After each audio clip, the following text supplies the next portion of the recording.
satu kelompok masyarakat yang digunakan untuk mereka berkomunikasi atau berdialog satu sama lain dengan satu masyarakat itu pula. Nah, di sini ada beberapa ciri khas yang menandai bahasa rakyat tersebut, yaitu ada logat, dialek, kosakata, julukan atau kata sapaan.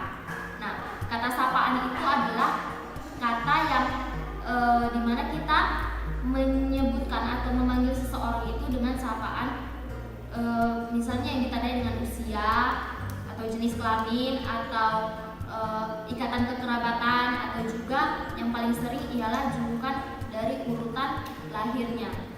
Nah, jadi di Tanjung Balai itu, di daerah saya, ada 8 urutan nama yang dia memang dinamai berdasarkan urutan lahirnya. Nah, itu ada 8. Pertama itu ada ulong. Ulong itu adalah sebutan untuk anak pertama. Yang kedua itu adalah ongah. Ongah itu sebenarnya singkatan dari tengah.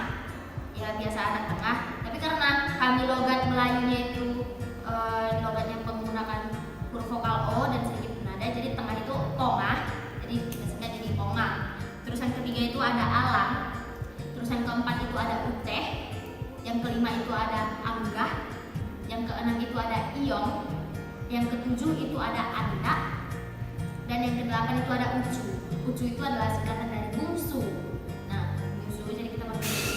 Nah, kalau misalnya keturunan kita ada lebih dari 8, misalnya ada anak ke-9 atau ke-10, kita bakalan kembali lagi balikin namanya ke urutan yang pertama, yaitu ulong. Tapi maka ulong koci gitu, atau menggunakan nama juga bisa, misal ulong ramlan, nah gitu. Kalau ulong koci gitu, pokoknya dia lebih, itu yang menandakan dia lebih kecil dari si ucu tadi. Nah, seperti itu. Terus ada juga slang. Nah, bahasa rakyat di Tanjung Balai itu banyak menggunakan slang, yang dimana sebenarnya slang itu adalah penggunaan bahasa untuk menyamarkan arti bahasa yang sesungguhnya, yang konvensional. Nah, seperti contohnya tempurung gitu kan. Nah, tempurung itu kan yang kita ketahui, tempurung itu adalah batok kelapa yang keras gitu. Tapi kalau di Tanjung Balai itu merupakan cacian atau makian, yang sebutan yang paling kasar untuk orang yang keras kepala atau yang nggak bisa dibilangin lagi. Jadi kalau misalnya orang tua udah bilang tempurung kau gitu, berarti dia udah level marahnya itu udah tinggi gitu. Tempurung itu adalah orang keras kepala. Terus ada lagi penggunaan bahasa dojal. Dojal itu sebenarnya untuk orang yang sifatnya seperti dajjal gitu kan. Jadi karena kita pakai huruf vokal O jadi bilang dojal gitu. Terus ada penggunaan bahasa longshoot. Nah, longshoot itu kan sebenarnya kalau dalam bahasa Inggris kan long shoot gitu kan. Yang artinya memang sama, pukulan panjang dengan tangan, long shoot gitu. Terus di sini ada juga slang, bentuk-bentuk lain dari slang. Itu ada kayak onomatopoetis. Itu adalah kata-kata yang dibentuk dengan mencontoh dari bunyi atau suara alinea.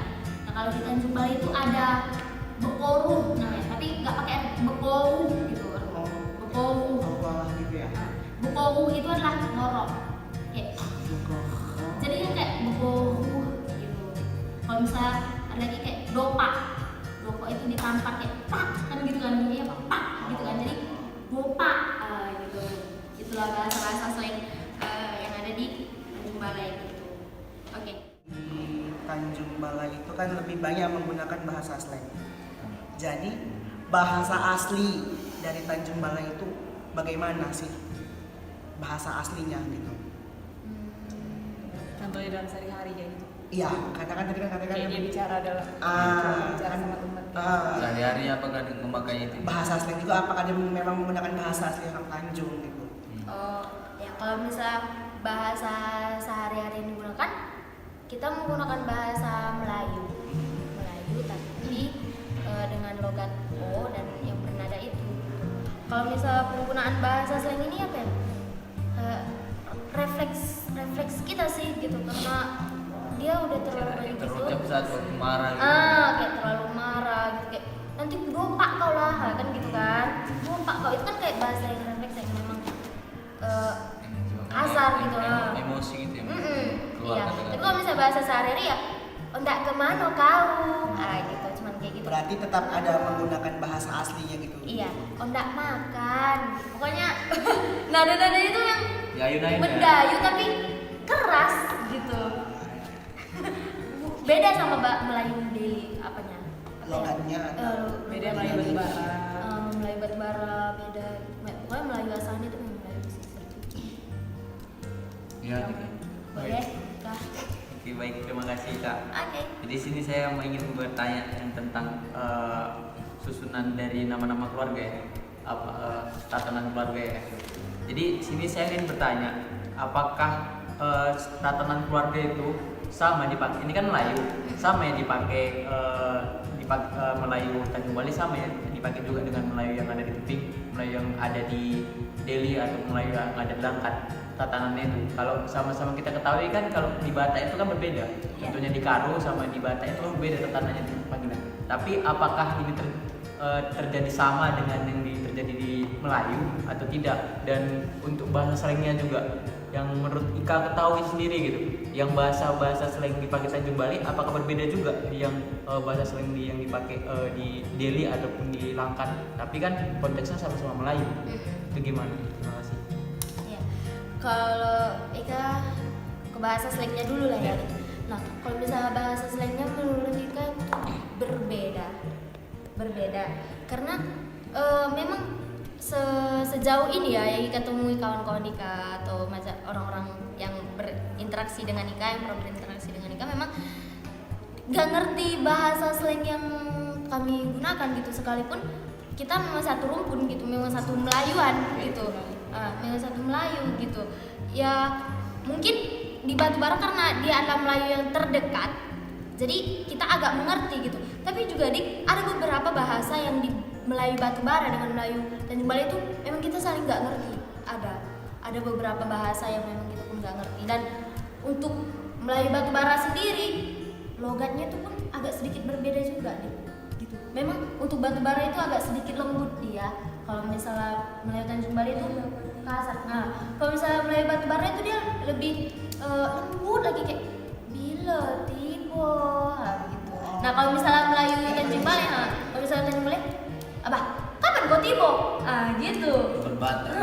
Dia kayak ada campuran dari logat karena Tanjung Balai itu kan pertamanya itu adalah singgahan ini kan para nelayan berang-berang, jadi ada unsur Bataknya juga di situ, ada Melayunya juga di situ karena ada orang asli Batak yang menempati itu ada 3 marga kalau nggak salah ya, marga Margolang, terus Pane sama apa ya satu lagi lupa itu kemarin ada diceritain dari ini kayak kurang tahu itu sih gitu. Jadi dia agak kasar sih, tapi untuk bahasa ini yang urutan ini ulong, onga, alang, uteh, angga, iong, anda, ucu dan kawan-kawan,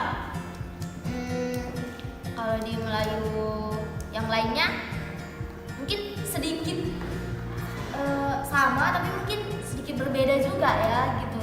Pokoknya memang Melayu Tanjung Balai ini memang dia punya ciri khas, dan semua Melayu itu Langkat, Batubara, apalagi bahkan Asahan pun ada perbedaannya gitu dengan Melayu pesisir yang memang paling pesisir itu gitu. Berarti nggak semua pesisir itu sama gitu. Iya, kadang-kadang ada juga bahasa yang gini. Ika kan orang Melayu kan, misalnya kita tinggalnya kan bukan di tepat di pesisir pantainya itu kan. Nah, tapi ada beberapa bahasa yang memang orang pedalaman itu kami nggak ngerti gitu. Bahkan sampai kayak gitu bahasanya ada gitu.